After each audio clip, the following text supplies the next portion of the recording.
மருத்துவம் முதல் பொறியியல் வரை உங்கள் கனவுகளுக்கு சரியான முகவரி Indira group of educational institutions. Call 9841385858. உயரங்களை மட்டுமல்ல, வாழ்க்கையையும் உயர்த்துகிறோம். துல்லியமான தொழில்நுட்பம், நம்பகமான பாதுகாப்பு, உயர்வின் புதிய அடையாளம். Accord elevators.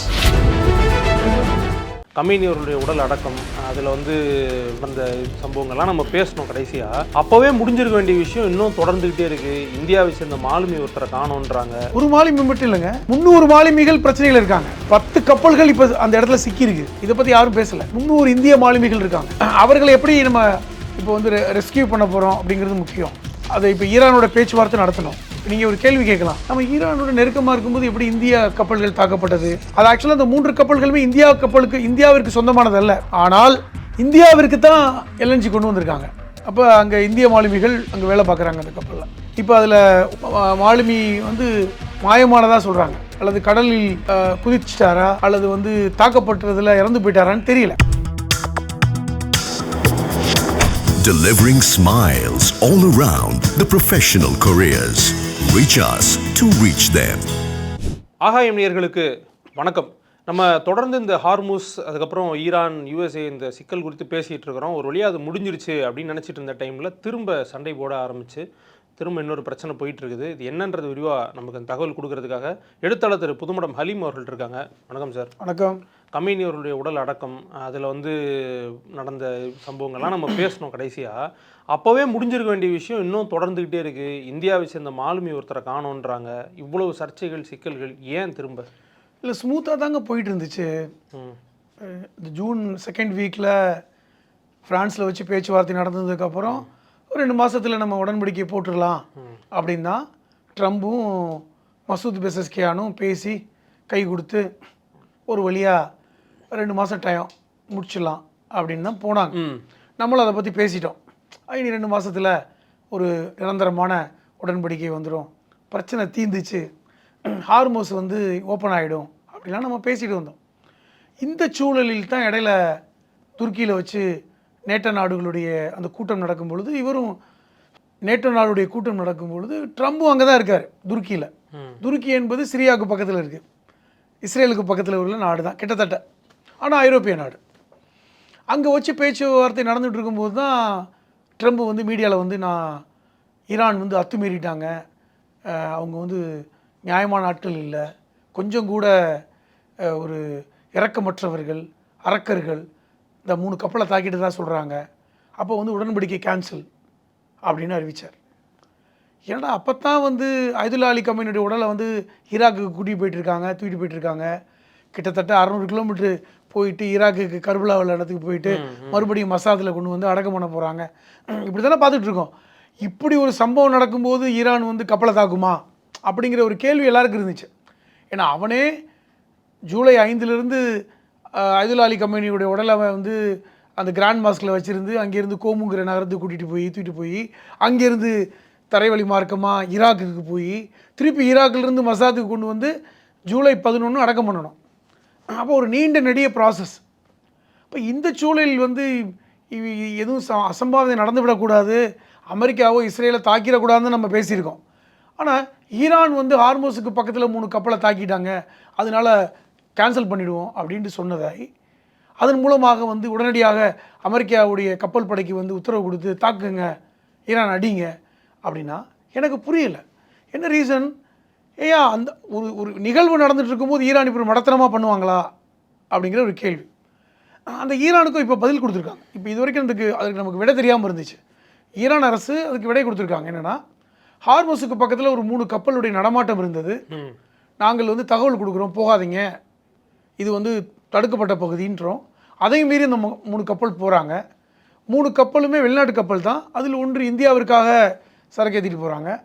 நாங்கள் திருப்பி தகவல் கொடுக்குறோம், நடமாட்டம் வேண்டாம், அதை எங்களுடைய உத்தரவை மீறி போனதுனால நாங்கள் தாக்குதல் நடத்த வேண்டியிருந்தது.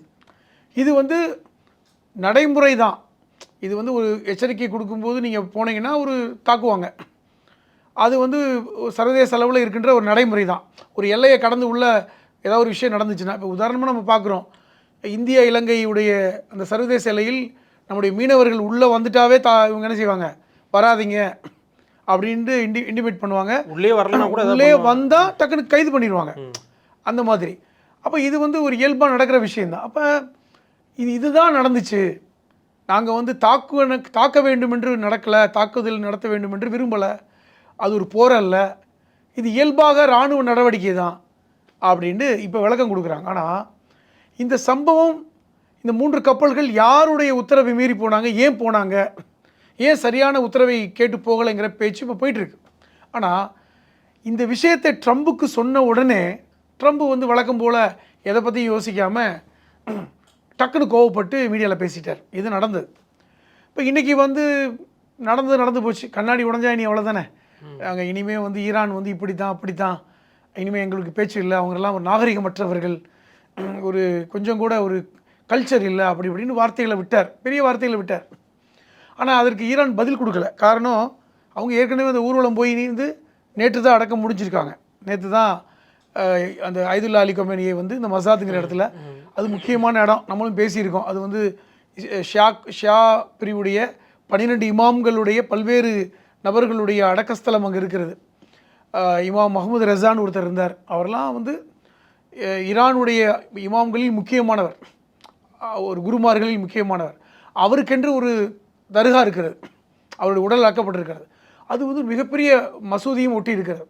அதுதான் வந்து ஈரான் மக்களுக்கான ஒரு புனித தலமாக கூட வச்சுருக்காங்க. எப்படி கர்பலாவோ அது மாதிரி முகமது ரசாவுடைய அடக்கத்தலத்தை, தர்காவை பெரிய புனித தலமாக ஷியா முஸ்லீம்கள் பார்க்குறாங்க.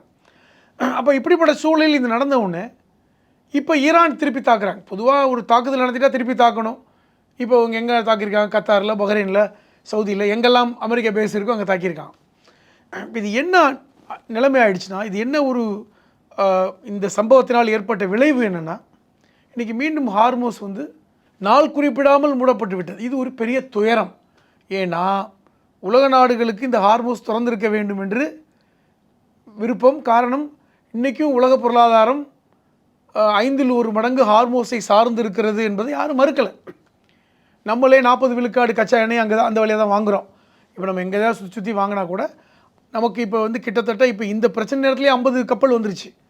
அப்போ நமக்கு முக்கியமானது எல்என்ஜி பொறுத்தவரை 80 விழுக்காடு அங்கே தான் வாங்குகிறோம், லிக்விட் நேச்சுரல் கேஸ்லாம். அப்போ இந்த சூழலில் வந்து இப்போது மீண்டும் ஹார்மோஸ் மூடப்பட்டது என்கிற செய்தி வந்து நமக்கு ஒரு பேரிடி தான். இப்போ நீங்கள் கூட கேட்டீங்க, இப்போ இந்த இந்திய கப்பல்களில் ஒரு மாலுமியை காணுன்றாங்க. ஏன்னா ஒரு மாலுமி மட்டும் இல்லைங்க, 300 மாலுமிகள் பிரச்சனைகள் இருக்காங்க. 9-10 கப்பல்கள் இப்போ அந்த இடத்துல சிக்கியிருக்கு. இதை பற்றி யாரும் பேசலை. 300 இந்திய மாலுமிகள் இருக்காங்க. அவர்களை எப்படி நம்ம இப்போ வந்து ரெஸ்கியூ பண்ண போகிறோம் அப்படிங்கிறது முக்கியம். அதை இப்போ ஈரானோட பேச்சுவார்த்தை நடத்தணும். இப்போ நீங்கள் ஒரு கேள்வி கேட்கலாம், நம்ம ஈரானோட நெருக்கமாக இருக்கும்போது எப்படி இந்திய கப்பல்கள் தாக்கப்பட்டது அப்படின்னு. அது ஆக்சுவலாக அந்த 3 கப்பல்களுமே இந்தியாவிற்கு சொந்தமானது அல்ல. ஆனால் இந்தியாவிற்கு தான் எல்என்ஜி கொண்டு வந்திருக்காங்க. ஓகே. அப்போ அங்கே இந்திய மாலுமிகள் அங்கே வேலை பார்க்குறாங்க அந்த கப்பலில். இப்போ அதில் ஒரு மாலுமி வந்து மாயமானதாக சொல்கிறாங்க, அல்லது கடலில் குதிச்சிட்டாரா, அல்லது வந்து தாக்கப்பட்டதில் இறந்து போயிட்டாரான்னு தெரியல. இது ஒரு சிக்கல். ஏற்கனவே சில நாட்களுக்கு முன்பு ஒரு 3 இந்திய மாலுமிகள் மரணித்ததை பற்றி கூட நம்ம பேசினோம். அதில் வந்து ரொம்ப சீரியஸாக இருந்தாங்க, அவங்களுடைய நிலைமை என்னன்னு கூட நமக்கு தெரியல. இப்போ இதை வந்து இப்போ இந்திய தூதரகம் பேச்சுவார்த்தை நடத்துகிறாங்க, கண்டனம் தெரிவிச்சிருக்காங்க, நீ எதுக்கு தாக்குனீங்கன்னு. அதுக்கு ஈரான் அரசாங்கம் என்ன சொல்லுதுன்னா, நாங்கள் வந்து எச்சரிக்கை கொடுத்தோம், அவங்க வந்துட்டாங்க, இது வந்து ஒரு கம்யூனிகேஷன் பிரச்சனை தான் அப்படின்னு. ஆனால் இது ஒரு பக்கம். இன்னொரு பக்கம் ஏன் இந்த போர் நிறுத்தத்தை நிறுத்தணும்? ஏங்க, இது ஒரு பக்கம் ஒரு சின்ன பிரச்சனை, இது ஒரு பிரச்சனை. இவ்வளவு நீண்ட நாளுக்கு அப்புறம் பேசி கீசி நம்ம வந்து ஒரு முடிவெடுத்து இன்றைக்கி ஒரு இறுதி ஒப்பந்தத்துக்கு கொண்டு போயிட்டோம். அந்த ஒப்பந்தம் நடந்து விட்டால் ஒரு வகையில் நமக்கு பிரச்சனையெல்லாம் தீந்துடும், மேற்காசியாவில் பிரச்சனைகள் தீந்துடும். அப்போ அந்த சூழ்நிலையில் அமெரிக்கா இதுக்கான இந்த சந்தர்ப்பத்தை எதிர்பார்த்துருந்ததா? உங்களுக்கு வந்து ஏதாவது ஒரு சின்ன பிரச்சனை நடந்தால் நம்ம இது வெளியேறிடலாம் அப்படிங்கிற அந்த முடிவை வந்து ட்ரம்புக்கு கொடுத்து கொண்டிருந்தது யார்? அது ரொம்ப முக்கியமான கேள்வி. ஏற்கனவே ஈரானும் அமெரிக்காவும் உடன்படிக்கை போடுவதில் எங்களுக்கு விருப்பம் இல்லை, எங்களுக்கு சம்மந்தம் இல்லைன்னு சொல்லிட்டு இருக்கிறது யார்? இஸ்ரேல். எங்களுக்கு சம்மந்தமே இல்லை, நாங்கள் அதுக்கு விருப்பம் இல்லை, நாங்கள் அதில் தலையிட போகிறது இல்லைன்னு. அப்போ இந்த ஒப்பந்தத்தை முறிக்க வேண்டும் என்று ஒரு சக்தி விரும்புதுன்னு நம்ம பேசியிருக்கோம். இன்றைக்கும் அமெரிக்காவில் இருக்கின்ற இந்த யூத லாபி, அதை செஞ்சுக்கிட்டு தான் இருந்தாங்க. ட்ரம்ப் கூட வெள்ளை மாளிகையில் இருக்கின்ற உயரதிகாரிகளில் 1/3 யூத சமூகத்தை சார்ந்தவர்கள்.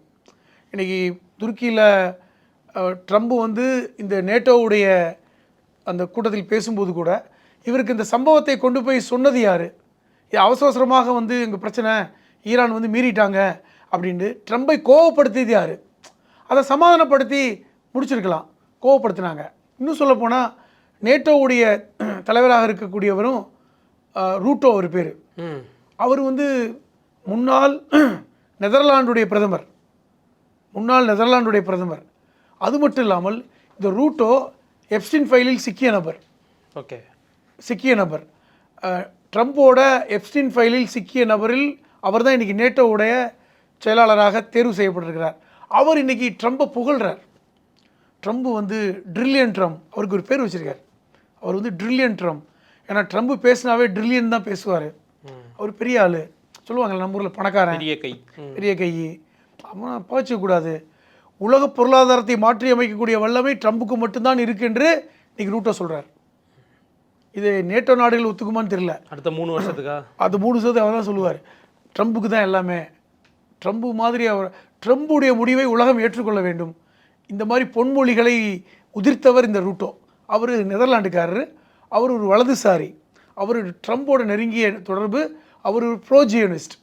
இன்னும் சொல்லப்போனால் அவர் குடும்பத்தில் நிறைய பேர் வந்து இஸ்ரேல் திருமணம் பண்ணியிருக்காங்க. இதெல்லாம் ஒரு இண்டிகேஷன் வைங்களேன்.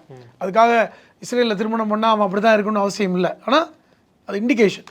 அப்போ இந்த மாதிரியான ஆட்கள் இப்போ ட்ரம்பை வந்து வழிநடத்துவதில் மறுபடியும் இப்போ இந்த ஒப்பந்தத்தை முறிக்கிறதுல செயலாற்றுறாங்களா?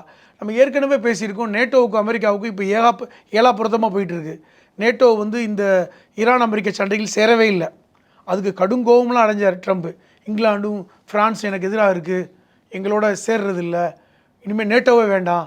ஸ்பெயின் ஒருத்தர் இருக்கார், பெட்ரோ, அந்த ஆள் மூஞ்சிலே முழிக்க மாட்டேன், அவருக்கு அமெரிக்காவில் தூதரகமே எங்களுக்கு தேவையில்லை, ஸ்பெயினில் அமெரிக்க தூதரகத்தை நாங்கள் எடுக்க போகிறோம், இப்படிலாம் பேசினார். அப்போ நேட்டோவுக்குள்ளே 2 பிளவுகள் இருக்குது. ஆனாலும் இப்போ நேட்டோவுடைய செக்ரட்டரி ரூட்டோ என்ன சொல்கிறாருன்னா, இல்லை அவர் தான் ட்ரில்லியன் ட்ரம்ப், ட்ரம்ப் இல்லைன்னா இன்றைக்கி உலகமே வந்து ஸ்தம்பிச்சு போயிடுற அளவுக்கு பேசுகிறாரு. இப்போ அவருமே நேற்று பேட்டி கொடுக்கும்போது இல்லை ஈரான் செஞ்சது தப்பு தான் அப்படின்னு இஸ்ரேலுக்கு ஆதரவான ஒரு ஸ்டேட்மெண்ட்டை கொடுத்துருக்காரு. இப்போ இதெல்லாம் பார்க்கும்போது ஒரு கான்ஸ்பிரசி மீண்டும் உருவாகுது. ஒரு வேறு மாதிரியான ஒரு கான்ஸ்பிரசி. நேட்டோவோடு அமெரிக்கா மீண்டும் இணைந்து ஈரான் சண்டையை கொண்டு போகிறாங்களா அப்படிங்கிறதும், துருக்கியில் நடந்திருக்க இந்த நிகழ்வுக்கு துருக்கியுடைய ஜனாதிபதி எரடோகனே எதுக்கும் பெருசாக ரியாக்ட் பண்ணாதது, இது மறுபடியும் ஒரு கான்ஸ்பிரசியை உருவாக்கியிருக்கு. இதெல்லாம் நம்ம பார்க்கணும். அதை விட முக்கியமானது, நாங்கள் இனிமேல் இந்த ஹார்மோஸை நாங்கள் நினைத்தால்தான் திறப்போம் என்று முழுமையாக மூடிவிட்டதன் காரணமாக மறுபடியும் இன்றைக்கி உலகம் பொருளாதார பல்வேறு சிக்கல்களில் சிக்கி இருக்கிறது. ஈரான் என்ன நினைக்கிறாங்கன்னா, இதை மட்டும் மூடினாவே போதும், அமெரிக்காவை உலக நாடுகள் பார்த்துக்கும் அப்படின்னு நினைக்கிறாங்க. ஆனால் சார், இந்த சூழலில் அடி வாங்கினது என்னவோ பஹ்ரைன், கத்தார் அந்த மாதிரி நாடுகள் தானே சார். அவங்களுடைய பதில் தாக்குதல் வந்து அது நடந்திருக்கு. பஹ்ரைன், கத்தார், சவுதியில் இன்றைக்கி வந்து கச்சா எண்ணெய் தேக்கம் அடைந்திருக்கிறது.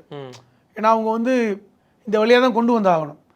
அது இந்த கொஞ்ச நாள் எடுத்தாங்க, மறுபடியும் இப்போ தேக்கம் அடையும். இல்லை, ஈரான் அடிச்சிருக்காங்களே, அவங்கள தான் அவங்கள அடிக்கலை, அங்கே இருக்கின்ற அமெரிக்க பேஸ் தான் அடிக்கிறாங்க. இப்போ உதாரணமாக பஹ்ரைனில் இருக்கின்ற அமெரிக்காவுடைய 3வது 4வது பெரிய தளம் இருக்கிறது பஹ்ரைனில், அதை அடிச்சிருக்காங்க. குவைத்தில் அடிச்சிருக்காங்க முக்கியமாக. சவுதியில் அடிக்கலை. சவுதியோடு நீங்கள் நல்லா கவனித்து பார்த்தா தெரியும், சவுதியோட ஈரான் இப்பொழுது பெரிய அளவில் சண்டை போடலை. சவுதியை வந்து பகைத்து கொள்ள விரும்பலை, நல்லா பார்த்தா தெரியுது. அவர்கள் வந்து பஹ்ரைன்லேயும் கத்தார்லேயும் தான் குவைத்லேயும் தான் கை வைக்கிறாங்க.